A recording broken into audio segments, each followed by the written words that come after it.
Good evening, folks. It's Diamond with the Oppenheimer Ranch Project, Magnetic Reversal News, Shinrin Yoku, and Yurt Life, bringing you a grand solar minimum update Tuesday, January 30th, around 8:30 p.m. Mountain Time 2024. Take a look at Volcano Merapi. Amazing pyroclastic flows happening over the last 24 hours. And more news to come. Keep calm. It's boom time. Strong level 3 storm Wednesday will bring heavy rain with a flood watch for the entire Bay Area, and California is going to be pummeled. Up to 2 feet of snow forecast for California's ski resorts, and there is more snow coming for the West. Sierra Nevada snowpack triples in the past month with more storms on the way. In fact, the atmospheric river to hit the Bay Area Wednesday and boost mountain snow, which was below normal but is rapidly trending up, as a total of 6 people caught in 3 separate avalanches in 24 hours in Colorado. This is after we had a landslide across Wolf Creek. Oregon's hazelnut industry is battling recovery cost after an ice storm damaged the crop. Grand solar minimum much. Anchorage hit with over 100 inches of snow, a record. So heavy it weighs 30 pounds per square foot. And a record pandemic of snow burying Anchorage, like we said, with more than 8.5 feet blanketing Alaska so far this winter. Shut up, Al. Get in your hole. Al Gore says it doesn't snow in Alaska anymore. Anchorage is well on track to break its all-time record after it received more than 100 inches of snow so far this winter. The roofs of 3 commercial structures collapsed, and around 50 to 1,000 buildings have their roof trusses in immediate concern. Bad news up in Alaska, as 24 inches of snow may hit Colorado peaks this weekend alone, and it looks like the 7-day forecast is showing 6 to 10 feet in the Sierras and 4 to 8 in our neck of the woods. Holy macaroni. Heavy rain, mountain snow, and high winds across the west, with warm across the western and central U.S. Much of the country will see fair weather, with temperatures in the central and western U.S. running 10 to 20 degrees above average. It was gorgeous, 54 degrees today. A clipper system may bring some rain and snow showers to the Great Lakes and Ohio Valley and the Appalachians today as well. An atmospheric river will begin to impact the western U.S. tonight and produce widespread low-elevation rain. High-elevation snow is forecast for days as we enter February, and it's going to be a record-breaking situation. Let's take a look real quick at the west. Take a look at the snowfall totals as they mount here. Wednesday, January 31st, February 1st, the 2nd, the 3rd, the 4th, the 5th, the 7th, and the 8th. It's showing 5 or more feet in the South San Juans and 8 feet of snow on the crest of the Sierras.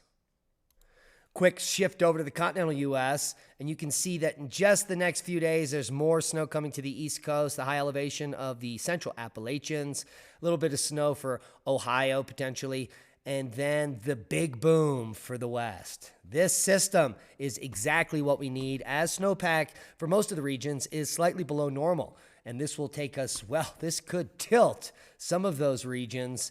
Take a look at the high elevation snow in the Sierras here through the middle of February. It is epic.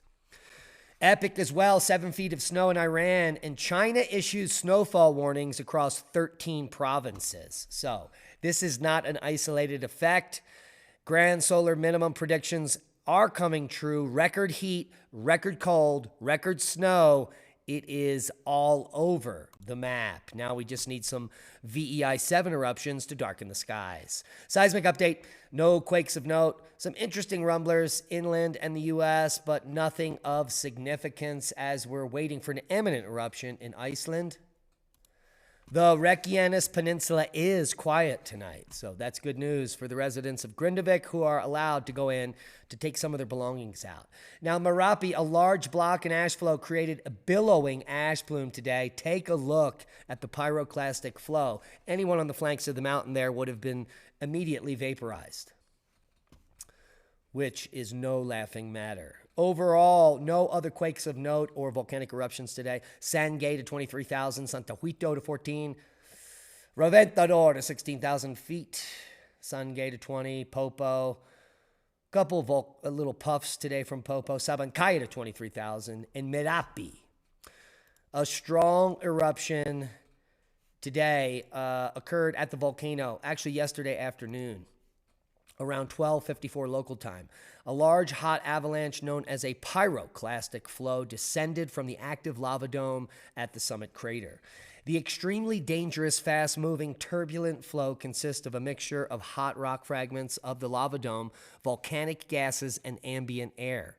It traveled through the Kali Boyong ravine in the southern flank and reached the usual distance of about several hundred meters from the summit. It also produced massive gray ash-abundant plumes, or so-called phoenix clouds, separating from the block and ash flow. Pyroclastic flows are typically formed when the accumulated lava masses at the summit crater, known as the lava dome, become so large that they suffer small or large gravitational collapses, which then turn into fast and deadly superheated avalanches that destroy and burn everything in their path, including stupid tourists. But I do digress. It is beautiful. Space weather news update. The sun has gone quiet after the long-duration M6.8 solar flare 48 hours ago. There is no major uptick in the 3-day geomagnetic forecast, as KP4 is expected for the next 2 days at a max, but we've been below KP3 for days now. And lots of those quote-unquote chemtrails, which are actually persistent contrails, have been up in the skies. Photographer snaps extremely rare aurora curls after the magnetic wave rings Earth's atmosphere like a bell. And this is a spectacular phenomenon that we rarely see. Take a look at this. This is fantastic. Let's just blow it up. Ripples in the aurora. Spiral galaxies like you've never seen before in the new Johnson Webb Space Telescope pictures. And they are fantastic. Let's just blow these babies up. Take a look at some of the patterns here in these spiral galaxies. Absolutely fantastic. With crisp imaging like this coming from the Johnson Webb Space Telescope, the breakthroughs we will have in cosmology is unbound. The only problem is that everyone is still sticking with the standard model, and they need to get with the Electric Universe program. Plasma universe much? Now, please meet busting a Titan Shiva. Say that 5 times fast. A new gigantic Titanosaur from Argentina. A duo of paleontologists in Argentina has identified a new genus and species of gigantic Titanosaur from several fossilized specimens found in the Patagonian province of Neuquén. Bustingori Titan Shiva lived in what is now South America during the Cenomanian age of the late Cretaceous epoch, about 95 million years ago or so. Titanosaurus included the largest terrestrial animals that ever lived, according to Maria Edith Simon and Leonardo Salgado, authors of a paper at the Journal of Acta Paleontologica Polonica. 5 species, 4 of which inhabited Patagonia, would have reached body masses of 50 tons or more. How they survived is anyone's guess, as they would have had eaten massive amounts of vegetation just to survive. So clearly something on Earth was slightly different 90 million years ago, meaning the Earth must have been much smaller and gravity reacting much differently. How do you like them apples? Prehistoric Jewelry reveals 9 distinct cultures across Stone Age Europe, but you're not going to believe the age on these adornments. Are you ready? Buckle up, Buttercup. Take a look at these amazing cultural finds. They are artistic, they're beautiful, and they are all jewelry. But tens of thousands of years ago, prehistoric humans in Europe adorned themselves with such a wide variety of beads that researchers have classified 9 distinct cultural groups across the continent based on their location, and it's not anywhere in modern times. The researchers focused on the Gravettian period, which stretched between 34,000 and 24,000 years ago, and was defined by hunter-gatherers who were also adept artisans, apparently, according to a study published Monday in the Journal of Nature of Human Behavior. Take a look at this jewelry. We're just hunter-gatherers, just stupid little cretins. Nothing to see here. I do have the paper pulled up. Yes. Evidence from personal adornments suggests 9 distinct cultural groups between 34,000 and 24,000 years ago in Europe. And that just came out yesterday. So go get it. All the links will be below. Now, have you heard of the Giza Plateau inundation? Many people falsely claim that the earth tilts and a huge thing. Anyway, in this paper, they deal only with the evidence that suggests one of the largest floods in recorded history occurred relatively soon after the Younger Dryas impact 12,900 years ago. And this flood covered the Great Pyramid. Could it simply just be that sea level rose high enough to cover the Great Pyramid? It's possible. The current estimates, if we melt all glacial ice on Earth, that sea level would rise about 160 feet. And I believe that the pyramids on the Giza Plateau are about 160 feet above sea level. So the ocean would have met the pyramids at that time.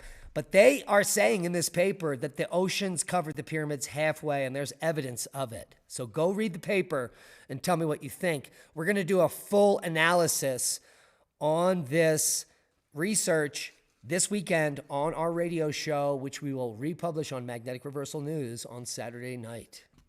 It's going to be a good show. We're also going to talk about this paper, the pyramidal electric transducer, a DC to RF converter for the capture of atmospheric electrostatic energy. And this is an explanation of what the pyramids on the Giza Plateau were used for in antiquity. Mind blown. And all the links will be below. Did you know, if you live in the Cascades, that they usually are erupting? We're just in a period of eruption-free time. And that's bad news for the millions of people that have moved there over the last century. Because every 200 years or so, they all go boom. And what I mean by that is just 200 years ago, we had at least 7 volcanoes erupting in the Cascades, including, but not limited to, Lassen Peak, Mount Shasta, Mount Hood, Mount St. Helens, Mount Rainier, Glacier Peak, and Mount Baker. So if you live in these regions near these volcanoes, well, you should be very worried about eruptions happening in the near future, because the red line that you're looking at was the Dalton minimum, a period of low solar activity similar to the time we are in now. And if, in fact, low solar activity leads to the eruption of these violent siliceous-rich magmas due to heating of the muons in the subsurface because of increased cosmic rays, well, these volcanoes have been heating up now for 2 solar cycles. And you know what that means? That means it's boom time. More craziness coming from Elon Musk. Neuralink has been installed in the first human brain. A human brain computer interface has occurred with the first Neuralink. Now, the good news is this is being used probably for a paraplegic to walk again. Absolutely astounding technology. We hope the best for it in the initial stages because it's going to help paraplegics and others to walk again, maybe even the blind to see.